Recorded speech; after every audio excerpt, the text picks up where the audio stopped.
All right. Thank you so much, everyone, for joining us. Today, we have a special conversation or interesting conversation with Miss Zuzanna. Is my pronunciation correct? Your name is Zuzanna. Yes, it's correct. All right. Very nice to have you here. I believe it's not in Poland, but in Japan. You live right now in Japan. Is that correct? Can you introduce briefly about yourself?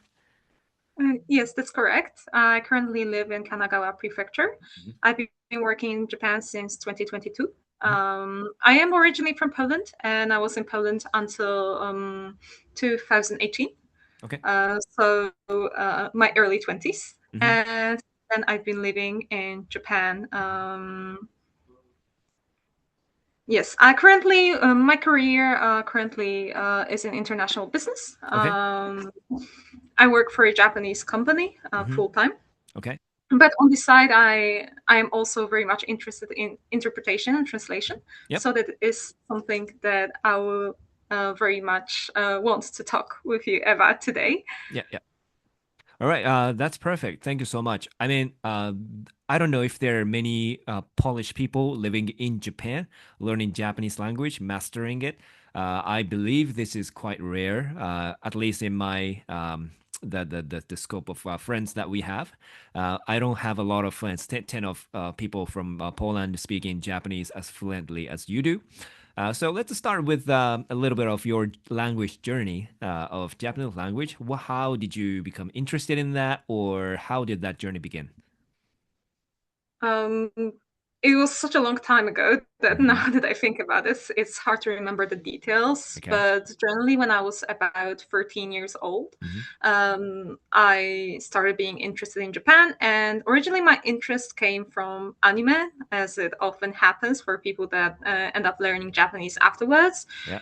But really, within the first few years, it already became more of a deeper interest, Hmm. especially when it comes to language. I've always been interested in learning different languages. Yeah. I learned Polish, I learned English when I was 5 years old, Hmm. and then I wanted to learn French or Spanish. Hmm. But actually, because I started being interested in Japan, and that's why I switched to that. And I really loved the language. Hmm. I was interested in the culture. It was obviously very different from Polish culture. Hmm. And later on, that led me to choose a path of studying Japanese as my major at university. And Yeah. that's when my journey learning Hmm. Japanese actually started. That's cool. That's cool. I also have heard that there are some universities in Poland that you can major in Japanese language and I guess that's one of those universities that you went to. I think yes. And when I talk to the Polish people, they do like Japan, which is really a good news for us. So right. So how was that learning experience like back in the university days? It was quite a journey, I would Okay. say. So, generally, for any language studies, outside of English, maybe German and Russian, Yeah. that you would learn also at school, you Yeah. start from basically nothing.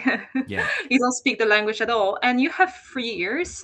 Bachelor's degree in Poland is 3 years. So, you have Mhm. three Okay. years to learn the language enough so you can actually use it for work. Hmm. And then master's is kind of an extension of that, plus the more research Yeah. side of things. Hmm. So Japanese, obviously, and Japanese studies for that reason, it's quite a difficult major, Hmm. as Japanese takes a lot of hours to Yeah. learn. I think the approximate for native English speakers was around 2,000 hours. Hmm. Maybe I'm correct, maybe I'm incorrect, but quite a long time. And Polish is also a language that's very much different from Japanese. Hmm. So, especially the first year, it was very hard Yeah. to keep up with the pace. Yeah. We had to study outside of usual lessons at Sure. university, additional 2 hours a day at least. Wow. But depending on, of course, everyone's individual level, it could be more, it could be a little bit less if someone's Hmm. particularly talented. Hmm. For me, at the beginning, I struggled to maintain my schedule and Hmm. study the same amount of hours daily. So instead, I ended up having to cram for Yeah. exam sessions. Yeah. Yeah. Um, But the first year overall required us to learn 600 characters, Okay. Chinese characters, and grammar from N5 level to around N3 level. It's all during the first year. So it is Hmm. quite a big of a jump going from Yeah. nothing. Yeah. Our professors were Japanese as well, so Okay. they're being quite harsh on us. And right now, of course, looking into the past, I'm grateful for that. But back Mhm. then, it was quite difficult, Yeah. no doubt. Right. I was really amazed when you said you learned 600 Chinese characters the first year. You may be surprised that when you go to the elementary school in Japan, then the first year you will learn only 80. And then Oh, the really? next, yeah, the second year you only learn 160, I think. Yeah.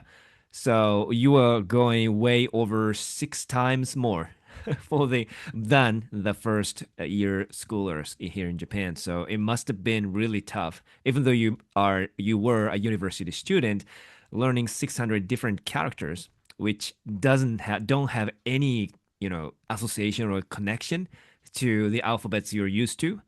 I think it must have been like a torture. How did you get through that torture phase? You said you studied 2 hours outside the class, but that was must have been really like a torture. If I were you, how did you get through that? So first of all, with the Chinese characters, generally it's most difficult at the beginning. I think Yeah. everyone says so. Hmm. So the first 200, 300 characters are the most difficult. Hmm. The reason is the more you learn, the more you can recognize the pattern. Yeah. You can see the parts of the character, which means certain things, Yeah. and you also read them in Yeah. a similar way. Hmm. So once you see those patterns, it's easier to learn. Let's say you have a character for bright, so akarui, Yeah. and it's combined from day and the moon, right? Yeah. So it's easier to learn it once you already know the character for the day and the moon. Right. But when you learn the character for the day and you need to learn the strokes, Yeah. at the very beginning, Yeah. you just need to memorize it. You just need to Right. sit with a piece of paper and Right. literally try to write it as many times as you can. Yeah. So for us, I said 600 characters a year, but the general pace was 20 characters a week. Okay. Um, Wow. every week we had a small short test that Hmm. was prepared by our professor. And then after 4 weeks, so after a month, Yep. we had a test from all of Mm. those. Maybe, Mm. yeah, maybe we will go up to 100. Maybe it was 1 month and one additional week. I don't Okay. exactly remember. Hmm. But overall, that was the pace. So Mm. during the classes, we did practice how to write them. Hmm. We did practice how to read the characters in some Hmm. simple sentences. Hmm. But you really need to use your imagination. Hmm. You Right. really need to think about why those characters look the way they do. And Yeah. sometimes you won't really find the correct answers. So you Uh-huh. need to figure out for yourself. Yeah. Um, maybe now the character that came to my mind is Hmm. the character for Lake, which is Okay. combined from the first on the left side you have a part meaning water, and then Yeah. you have old, and then Hmm. you have the moon. Yeah. So when you really think about it, it's quite romantic, the Yeah. waters of old moon. Right. Right. If Right. you remember it like that, it's much easier. So as Mm. soon as I grasp the basics Hmm. of how to write the characters and Yeah. I learned some elements, I tried to create those sentences in my mind, and Mm. everything became a sort of a story, Mm. and Mm. Mm. that Mm. made it much easier going forward. But Mm. still, of course, the cram session before every exam was Mm. quite harsh. Yeah. Yeah. I won't say it wasn't, but there's definitely something enjoyable that you Yeah. can find in it Hmm. if you like creating those kind of rhymes or stories. Right. Yeah. That is something you can genuinely enjoy. Right. No, when I was hearing you, then you were quite creative in the way you learn the language. And I think when you want to be successful in learning the language, you got to be sometimes, really creative. Then because otherwise, language learning is just like swimming in the sea with no crew where you're going. So you got to kind of start to have fun. You want to make Absolutely. stories. Yeah. Okay. So lake. Okay. Water. Old moon. It never hit upon me actually as a Japanese native, but you made it so creative. And then, yeah, you said it's so romantic. Yes, maybe we could have done the same way when we are learning Japanese language as a native as well. And then I also have read a book about this Chinese characters and how those etymology come from. And this is a really thick book for Japanese natives to know better about Chinese characters. And they go like about 300 pages. And it was very, very thick one. And I believe that if I send you this book, you will definitely love it, Susanna. I think. But for me, as a Japanese, sometimes I think, wow, the reasoning is so complicated. Because farmer did this and because the warrior did that, blah, blah, blah. And Oh, sometimes I yes. feel, yes, okay, the reasoning is kind of too complicated, or you're over reasoning sometimes. But then that's also part of making it really stickable. It sticks to your brain if you make a story. As I think you said, yeah, making a story. So I think that's the kind of Definitely. yeah key to learning a foreign language. And then you talked about learning Japanese, but how did you master English language on the other hand? So with English, my story is very much different. Okay. I learned English when I was very young, 5 Hmm. years old. Yeah. I wouldn't say that my English was perfect back then, but generally I was able to understand majority Hmm. of what I would read or hear. Okay. And how I learned the language, well, simply, I used to spend a lot of time in front of PC, in front of a Okay. PC. I used to play games, Hmm. online games especially, Yep. and it was quite difficult back in the days to find good online games for Hmm. children in Polish. Yeah. So I would just look for any options I'd have, and first it just started from remembering very simple, the simplest words really, Yeah. like game, exit, start, Right. stop, whatever it might be. And then it kind of progressed. When you're still that young, you can learn the language naturally. Hmm. The easiest form of language acquisition that you can get is Yeah. when you're a child. Yeah. And I guess 5 years old was still young enough for Yep. me Yeah. to be able to do that. However, I'd say just because I learned English that way, that didn't mean that there was no work to be done. Mm. Specifically because I learned it from games, I learned it in a more passive way. Oh, okay. Um, I never learned how to speak at that age, Hmm. nor I knew what is the correct pronunciation or the Mm. accent, really. I didn't pay attention to that, obviously. Hmm. Um, and then I also did not understand the grammar side of Mm. things. Mm. So for that, I actually went to English classes as everyone else at school, Okay. and I would hear what the teacher says, how Mm. they explain the grammar, how they explain why certain things work the way they do, Yeah. and that really helped me to understand the language, not only Mm. to learn it. Because if you learn it just from hearing it or just being in an environment, Hmm. yes, you can speak pretty well. Yes, you can understand what other people say, Yeah. but from the linguistic side of things, Yeah. you do not really know. I'm sure you know what I'm talking about as a Right. native Japanese speaker. If we're to talk about Japanese grammar right now, I'm Hmm. pretty sure that some of the things you would just not think of Hmm. until you try to understand them as a language, right? Yeah. Yeah. And for me, with Polish, it's the same thing. Mm. I don't really know how Polish works, and sometimes when my friends who learn Polish ask me questions about my own language, I don't really know how to answer. Mm. So with that, the actual proper English education at school also helped. However, I already had the basics, and Mm. that's why I was able to achieve a very high level quite soon. Yep. Right now, I don't really have much trouble expressing myself in English anymore. Hmm. I spend most of my time actually surrounded by other foreigners in Japan Mm. as well. Mm. And then on top of it, I like watching a lot of movies. I like Yeah. listening to music, and majority of what I watch is in English. Mm. So Mm. I will just watch it in English instead of trying to look for a version with Polish subtitles or Yeah. Japanese subtitles. Yeah. I'm just not going to do that. I prefer to watch everything in its original source if I Hmm. can.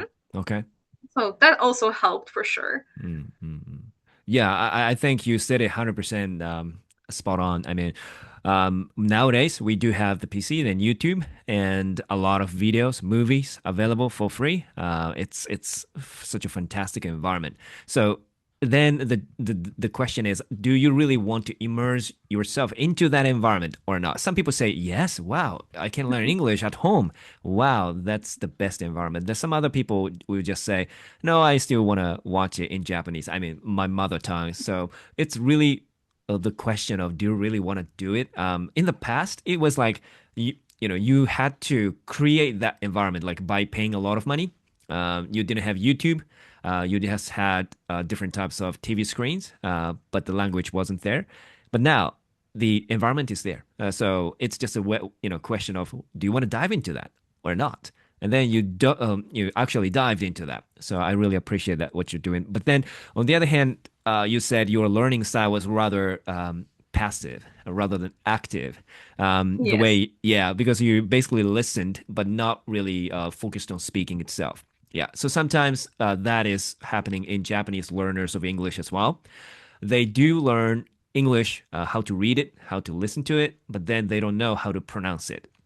For example, you might say inventory rather than saying inventory or inventory. So the pronunciation can really be messed up in some cases if you don't know how to read it. And then reading just one word isn't enough. You have to produce a sentence or you have to produce a paragraph. You have to produce a passage. So that's why it becomes really integrative. You just have to integrate. Just pronouncing one word is just one part of the whole overall picture. So you have to really think about the big picture of the speech production. So that seems to be a very long way and a hard thing for some of the English learners, for Japanese people. Have you ever seen these kind of people? Like people do listen and understand what you're saying in English, but they have a lot of hard time responding back.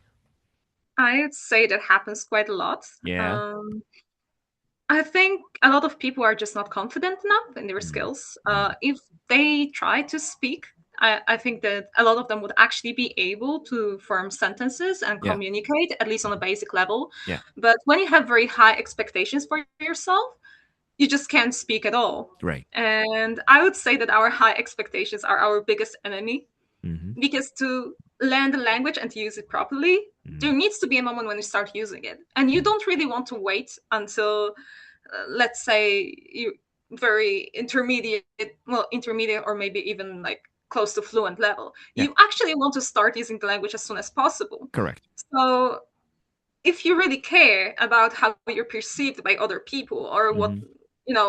are they going to judge me? Do they Hmm. think that my English is very bad? Like, are Hmm. they even Hmm. going to understand me? If you worry about all those things, it Hmm. just paralyzes you Yeah. and you're Yeah. unable to speak. And in Japan, as generally a lot of people tend to think about what others think. Yeah.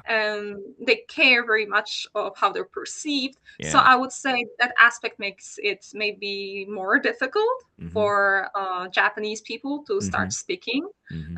outside of the differences when it comes to language itself or Yeah. maybe the education, also that added pressure. Hmm. So that's where alcohol often steps in and helps Oh yeah. a lot of people Alcohol. actually. I wouldn't say that's the best advice for learning the language, but I have seen that many times. Sometimes It works, yeah? someone would just not want to talk at all in English, but suddenly after they have a couple of drinks, Yeah. they're very much open to doing that. Yeah. So um, that shows that they just have that ability, really, but Exactly. they just need to tap into it. Yeah, yeah. I 100% agree with that. I mean, they have too much expectation on themselves and they think they have to speak a perfect English sentence, but they don't have to. But then, when I teach English, some students will say, "Oh, I'm sorry. I'm sorry. I'm sorry." They apologize, but for me, it's like, you don't have to apologize. You just have to start speaking. That's it. And then some other students say, "Don't ask me questions. It's too embarrassing to answer. So please don't ask me questions." And they come to me after the class. So it's kind of hard to really control that environment. But I do hope that these people will overcome that kind of nervousness or maybe the kind of shamefulness coming out of the Japanese culture and context. But then maybe after overcoming that, can we start to really learn the English language like English in a true sense? Because when you speak in English or in other foreign languages, you also change part of your personality as well, right? When you speak in English, you speak with the English mode. You don't speak English in the Japanese mode, right? Right. So yeah, that's what I'm talking about. And in Japan, we do share a lot of context. You might have heard about the high context society. So you don't have to say regarding the email that I sent the other day. We say regarding that. That tells a lot because we share a lot of context. So you can actually start and finish a conversation without even specifying what the pronouns mean. Regarding that, can we go with this so that we can do that? So all the pronouns. I'm just joking, but I think that's that related to the point which you said, like cultural characteristics affecting our language journeys. And then talking about Absolutely. right, talking about your country, Poland. Do you have any particular trend or psychological barrier to learning a foreign language when you compare that Mm. to Japanese or any other, yeah, different types of countries? That's actually a very interesting question. Mm, I would say that we definitely have something in common with Japanese people when it comes to our levels of confidence. okay. So Polish people usually tend to underestimate their Oh, level. okay. They're going to tell you that, oh, I actually don't speak at all, or I don't know about it too well. Like, don't ask me because I'm Oh, not the yeah. right person to ask. Okay. But then when they actually start speaking, you're like, wow, okay, they actually can speak. Yeah. And I've heard that from one of my professors, Yeah. actually in Japan as well. Hmm. She said that generally people from Central and Eastern Europe, Okay. they tend to be below their level just Okay. to be sure that they're going to do well. Yeah. While maybe students from other nations would pick the more difficult class to challenge themselves. So Oh, there is okay. definitely that part as well. Hmm. Hmm. Uh, but when it comes to learning a language, the idea of learning a language as a whole, Mm. as we're in Europe, I think almost everyone realizes that learning English, especially, is quite important for us. Yep. And learning an additional language on top of it is also quite normal. I'd say Yeah. a lot of people do that. Yeah. So, for example, if you want to work at a hotel or a hospitality industry in Mm. general, Mm. maybe Mm. even as a waitress, but you're working in a big city, Yeah. maybe location popular with tourists, Hmm. the requirements would often be not only that you need to speak English, but you Hmm. also should have a common, like basic level of understanding of German or Yeah. Russian or Spanish or French, maybe. Right. So the bar is very high, Mm. I would Mm. say. And with English, well, at school, we learn English since very early age. Yeah. But generally, we cannot graduate high school if we do not pass an exam from English. Okay. And the exams level, I wouldn't say that it's too advanced, Hmm. but it is definitely Hard enough. at least intermediate. Hmm. And we also have an oral exam, which Mm. forces you to speak. Yeah. So it's a condition for us to pass. You're not going to find a young person in Mm. Poland Hmm. that's actually completely unable to speak English because Mm. if they were, they wouldn't be able to graduate. However, if you do go to maybe a more rural place and maybe you try to speak to someone a little bit older, Hmm. that generation actually did not learn English at all. Mm. They learned Russian or German. Hmm. So you won't be able to have a conversation with them. Hmm. And my advice to anyone going to Poland would be just to try to talk to someone and ask questions to people that are Yeah. in their 20s or 30s, maybe early 40s, Okay. but not anyone above that age, Okay. uh, because they might just not understand you. So yes, Yeah. try to speak to young people, and you'll be fine. You'll be Okay. fine. Yeah, I get it 100%. I think that's the case for other European countries as well. Younger people, especially, are able to converse in English very well. And with some exceptions like Malta, I think they speak English as an official language. So wherever they go, they can speak in English. And that's one of the countries I wanted to go in the future. It's really small island nation, but it's got a lot of things to offer. I thought. Anyway, so looking at the entrance exam, you mentioned the graduation exam, but I want to talk about the university entrance exam, right, in Japan. Oh, Yeah, you might be interested in that, but so here is the English kind of national standard test. It's just like a SAT in the case of the US, and then we call this 共通 testo, or like a standard common test. And then in the past, up until 2005, they didn't have any listening test. So you could technically become a university student without understanding what we say, Mm. without really understanding the meaning of how are you when I say that. And then even though you can't understand by listening, you can become a university student, but not anymore from 2006. It became like 50 points out of the 250 points for the English. And then from 2021, I think, it became 100 points out of 200 points, meaning reading and listening are the same proportion. So you have to score very high. You need to be able to listen very well to get the very high score for English. Yeah, so it's not only about reading. So we had a lot of readers in the old university days. We had a lot of guys who could read and understand English, but not a lot could understand Mm. by listening. Yeah, so now it's changing. But then right now in some universities they have speaking tests as well. But it's not nationally required, so not all the university students are required to speak it. But then yes, I think it's really going in the direction of communication in English. So right, we are now going with the days where you could just read and that's it. So it's becoming more and more difficult. And but then the situation that's different from Europe is that you're basically considered okay as long as you use English. But then if you speak Chinese or Spanish or French in addition to English, like you're a god. You're the god. You're the creator then. So that's how we perceive people with multilingual capabilities do.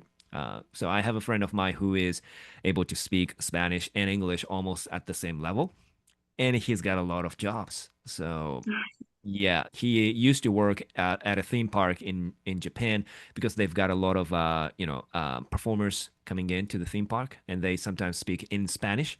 So that's why he was recruited as a Spanish Japanese interpreter, which is very much in demand. I mean, there's not much supply in Japan, but in your You case, sure seems so. yeah, yeah. I don't speak Spanish either, so but he is in a huge demand. So it's very good, very good. And he is still a university student, so he gets a lot of money, I think. Yeah. So talking about this entrance exams in English subject in Japan, but I was a little bit curious about how you coming a little bit off the topic, but how you actually became interested in interpretation, or maybe I should ask first, are you interested in interpreting between languages or translation or of some sorts, or what do you think? Yes, I am very much interested in interpretation and Hmm. translation. Translation is something that I've been trying to do Yep. quite early on, even before I started studying Japanese. I tried to Okay. do it with English, Yep. translating songs to Polish. Yep. It was one of the things I Wow. like to do. Hmm. There is a website that used to be very popular when I Hmm. was a child or Hmm. a teenager, Okay. which is basically the website where you can find all the lyrics for different songs. Hmm. And some people would just upload a translation to Okay. Polish for English songs, but not Hmm. every song had that translation. Yep. So I used to do that sometimes if I notice, oh, that song doesn't have a translation, let's translate that. That would be fun. I I love would that. say that's my first contact with translation. Yeah. Then with interpretation, maybe sometimes I would try to do that for my mom when she watches movies. Okay.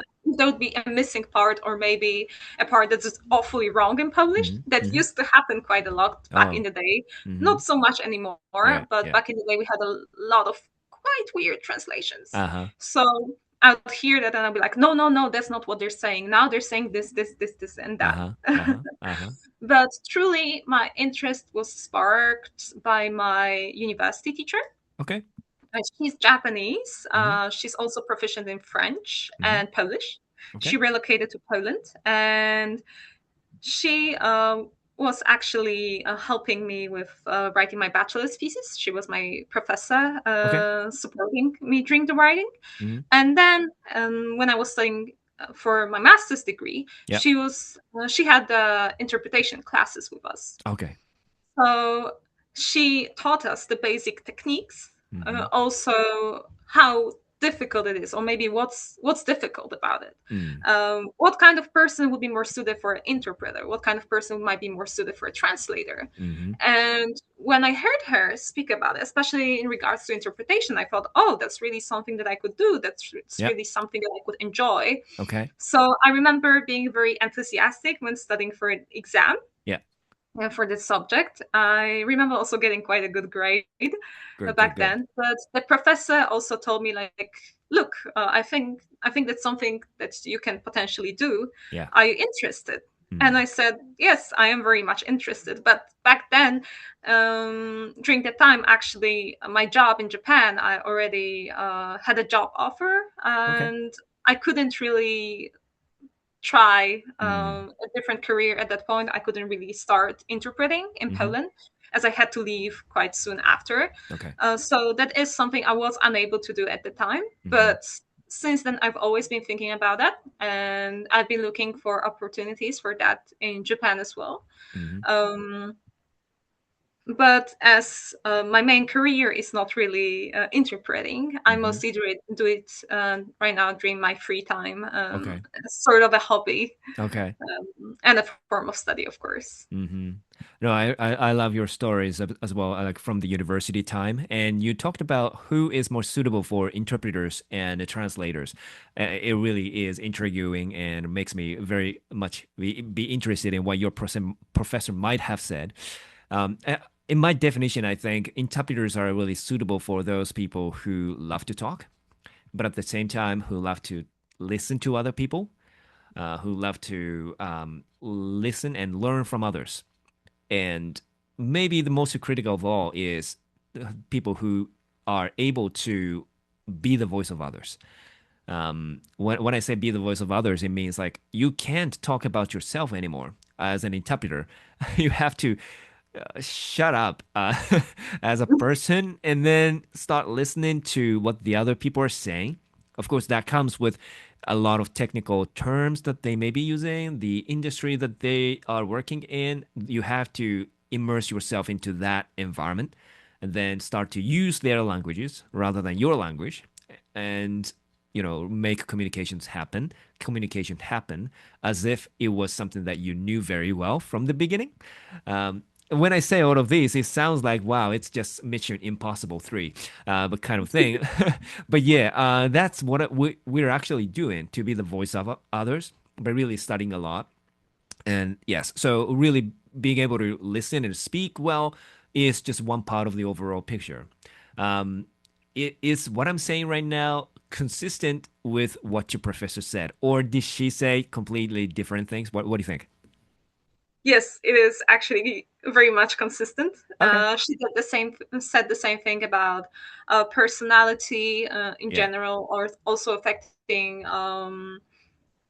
well, what would be the best choice for Yeah. you interpreting or translating? Yeah. You have to like talking to people and listening to people Right. to be able to do interpreting and enjoy it, because Hmm. maybe you can do it but you're just not going to have fun. It's not really something that you will want to continue doing. Correct. If you're more of an indoors person, Yeah. that's not really for you. And Mm. also, as an interpreter, you need to learn about variety of different topics, Yeah. because you don't know what task you're going to get. Correct. Sometimes, of course, you're going to have a vague idea of what the Hmm. conversation is going to be Hmm. about, maybe some sort of a presentation, right? Hmm. But people are people. They're always going to talk about different things as well. Yeah. It never goes according to the script. Yep. So if you're not interested into specific fields, or Correct. maybe you Medicine don't or really possess the language skill to explain correct. A certain about the subject. topics, Yeah.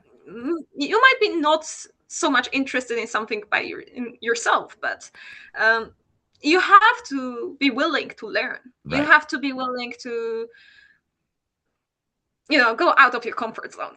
Oh yeah. I love the way And you also, yeah verbalize everything. Sorry to jump in, but I just was dying to say that I really loved your phrase when you say you have to be interested in. I call this curiosity skill. And you have to be skillful in becoming or deceiving yourself to be interested in others. Like you should, in a sense, deceive yourself. Like, I don't care about this person, but I'm switching on to be interested in this person in front of me. Wow, this person is cool. And you have to kind of trick your brain to think like, yes, I'm interested. That's a curiosity skill I'm talking about. And I really love that when you said have to be interested. And then I am trying my best for the past 15 years to explain to people outside of interpreting world how hard it is to do interpretation. And here is my expression or yeah, comparison. It's just like becoming an interpreter and interpreting about a topic that you don't know much about is just like going to Harvard Business School entrance exams without knowing which subject you're going to be tested on. How does it sound? Yes, it makes a lot of sense. The Yeah. comparison, it's really, you need to be the kind of person that can just sit on a wave and allow the wave to carry you. If Mm, you get easily stressed, yeah, if you're going to panic, if you don't know what you're going to do, then maybe it's not the best choice for you. You need correct. to have a certain degree of acceptance Yeah, towards you know um, towards the idea that you don't know. Okay, correct. Yeah. you need to Mm. be comfortable with the uncomfortable. Yeah, exactly. If you can't do that, you're going to be stressed out. You're going to worry, and maybe it's easier to avoid mistakes Yeah, when you're a translator. But yeah. when you're an interpreter, you really get one chance. Mm, So mm. of course you're going to make certain mistakes. Yeah, Of course you're going of to course. say something wrong once in a Yeah, while. yeah, You need to be able to accept that. yeah, yeah. You cannot demand yourself to be perfect 100% of the time Correct. because you're not going to be. That's just not Mm, how it works. We people mm, are not perfect. mm. So if you don't have the time to sit down and think about what you're going to say for 5 minutes, Yeah, that's unavoidable, really. correct.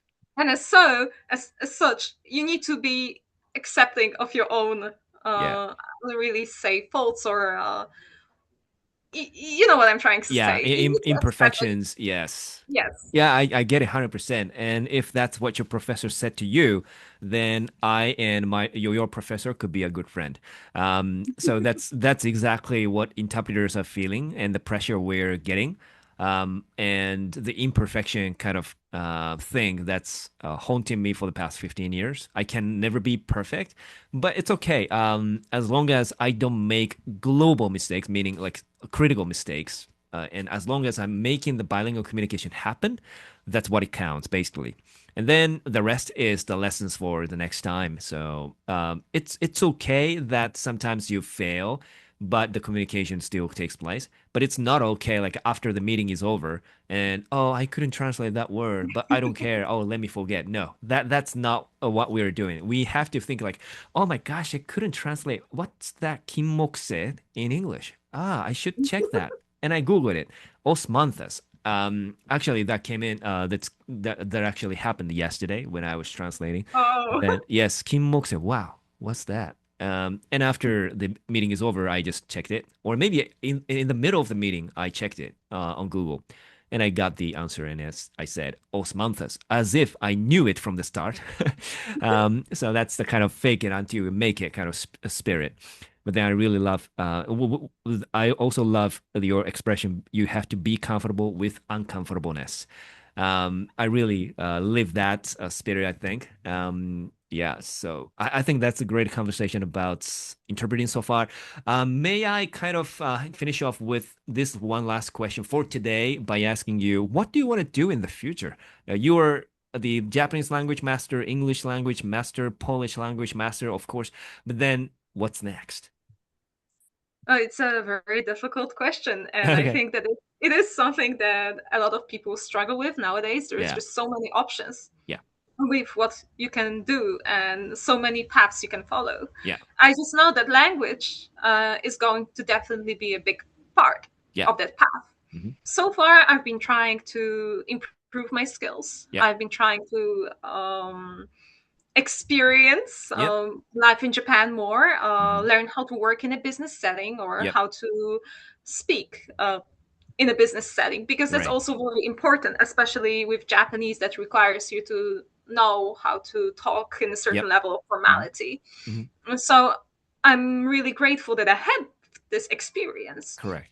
So from now on, I'll be able to use that as well, Hmm. regardless of whether I continue going the business path Uh-huh. or I start interpreting. I think that will be also very useful. Mm. So I'm trying to learn as much as I can from everything that I do, pick Hmm. up elements here and there. Yeah. But if I were to tell you honestly what I would love to do in the future, yes, that would be interpreting. Hmm. However, it is quite a difficult path. Um, I'm sure you know it best, as you already have many Uh-huh. years of experience. And maybe that path will lead me back to Poland for some time. Okay. Uh, I am not sure Mm. whether it's going to be in Japan or in Poland. I Mm. do hope that there will be more international relations between Poland and Japan in general. Oh yeah. Um, as Poland as a nation is progressing quite fast Mm. economically, Yep. and not only economically, and Japan has always been there. Hmm. So now that that Poland is catching up, I Okay. hope that there will be more businesses going to Yeah. Japan and from Japan to Poland. Hmm. So there will be more opportunities for me to work in that field as well. As so far, there have not been so many Hmm. opportunities for me to do so in Japan. Mm. Okay. Um, More so in Poland, I would say, actually, as Mm. there's quite a few Japanese companies that Yeah. have factories, and just then Yeah. they Yeah. have their yes, Yeah. their Understood. another building Yeah. Yeah. in Poland. But you don't really see many Polish companies in Japan, do you?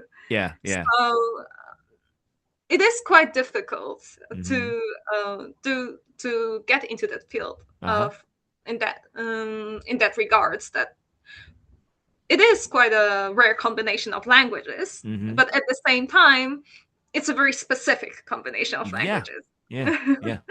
So I hope that I will be able to improve enough that when the time comes, I will be able to be the first choice, Yeah. Yeah. and I will be able to be confident enough to do interpreting in variety of settings. Sure. Sure. No, I 100% agree. And I think it's very important that you are at the right place at the right time, because that's a really specific language pair. It's not like English and Japanese, English and sorry, Japanese and Polish. I think that combination does exist, should exist somewhere, but you have to find out where that somewhere is, which may not be always be able to help you with because I do not know much about that particular type of market. But then my experience with the interpreting tells me that once you do your job and once you really surprise and satisfy your customer for the first job, then the next job is much easier. I mean, in terms of, whether it comes to you or not, So once you really do it, and then the next time it's gonna come much easier than the first time. So it's really about where you will be. I mean, really being at the right place at the right timing. Yes. But you might want to also pursue the path of English and Japanese, interpreting, possibility as well. And after you do the job, you might say, hey, by the way, I can speak Polish, which is your mother tongue. But then that may also kind of pave the way for different path. So you might also want to think about Japanese and English interpretation as well, just to get to the first opportunity. Yeah, and in this way we can actually work together because I am also a Japanese English interpreting world. So, and then I can also refer you to some other people. Like, hey, she is actually originally a Polish English or Polish Japanese interpreter. So maybe she can help with you in the future project or something like that. So yeah, so that's my advice. Not exactly a good advice, but hopefully we can work together sometime in the future.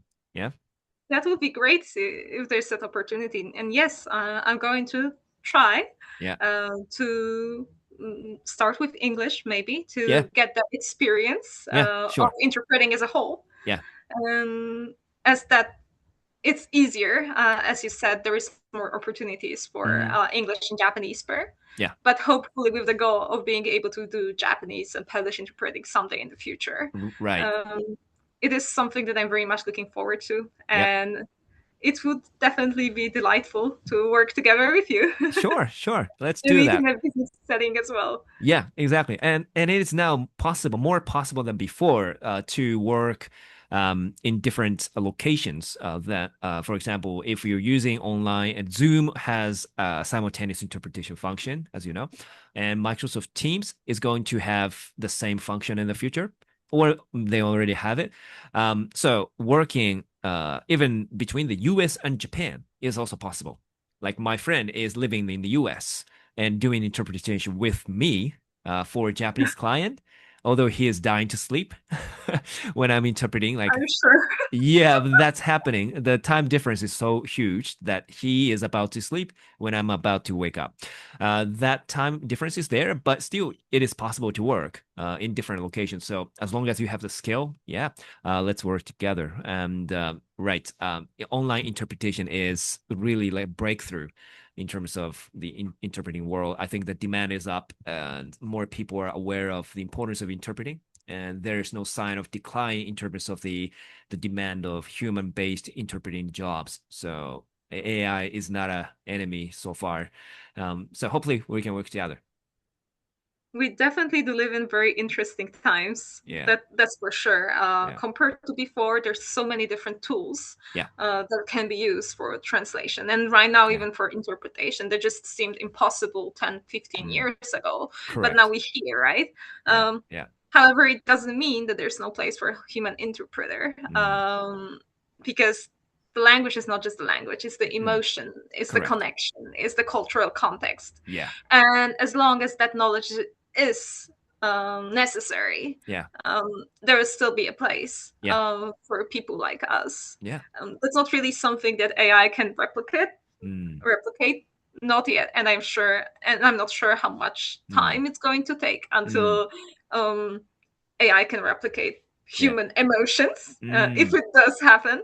But it's still not in the horizon just yet. not yet. Yeah, Um, and also, well, in generally connection between people, that's correct. something that's very important. Yeah, And even if you have the option of using the machine, yeah, you might just want to talk to another human, exactly. because then you feel heard. Talking to AI is like talking to a wall. Yeah, It might give you a good response, yeah, but they don't feel for you. correct. They don't really understand you, Yeah, if you know what I mean. I So do. that is something that I feel is quite important, and is always going to be important to have that form of connection, to be able to relate to one another. Yeah. Yeah, exactly. If that's what your professor said to you, I definitely want to be of friends with her. Yeah, so what you're saying is 100% spot on, and really something that I definitely agree. Like, you want to communicate with humans. You don't want to, you want to practice using foreign languages with the AI, maybe. You want to practice that, but when you put the practice out into the real situation, you don't want to talk to AI anymore, right? You want to talk to human and get their reaction, not the AI reaction. That summarizes all the online kind of forums and all the internet information. So you want to talk to people. So as long as that innate desire is still there, I think interpreter, I mean, especially human interpreters are here to stay. And then that's what I actually saw back in 2025 when we had the Kansai World Expo, Osaka World Expo. Maybe you were there, maybe you were not, but I was requested to go there many times.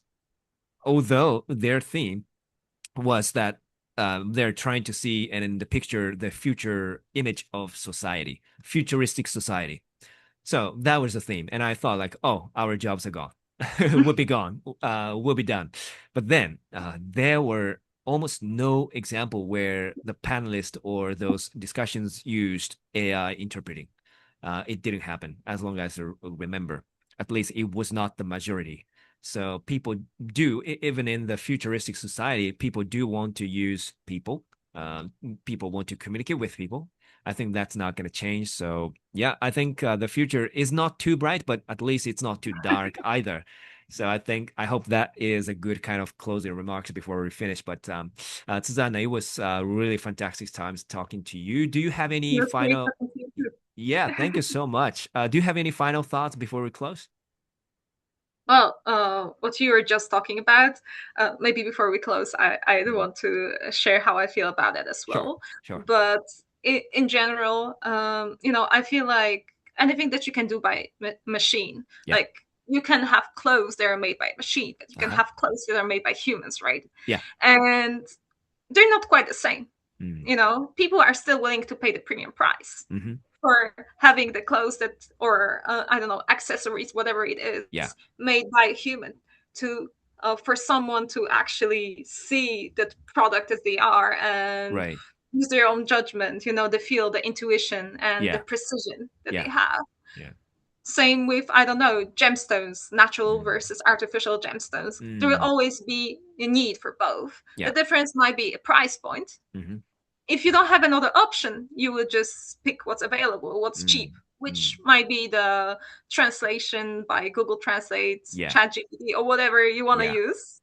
But if you have the funds, of course, Right. you'd rather go a more premium option. And I Yeah. think humans in the era of AI, we're just going, our work Yeah. is going to be the premium option. Right. I certainly hope that's the path that we're going and Hmm. that we're not going to all be replaced in all Yeah. the industries. Yeah.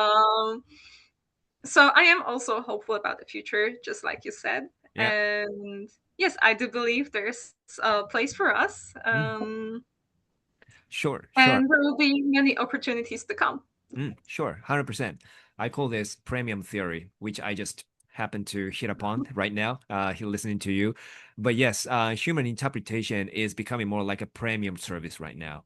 AI interpretation, Google Translate, machine translation is becoming more like a commodity. So we didn't think that way. We didn't think that was to happen at the time, but now what we are doing is the same as human interpreters, but the perception by the users and the customers, clients have been different. Wow. And they say like, wow, that's human interpretation. And that's different from the Google translation. Of course, that's different. But then there is now a difference. They see that there are two things like AI, machine translation and human translation. Right. Yes. So what we're doing is the same, but there is a bifurcation, the two worlds, where machine dominates the translation and where human dominates it.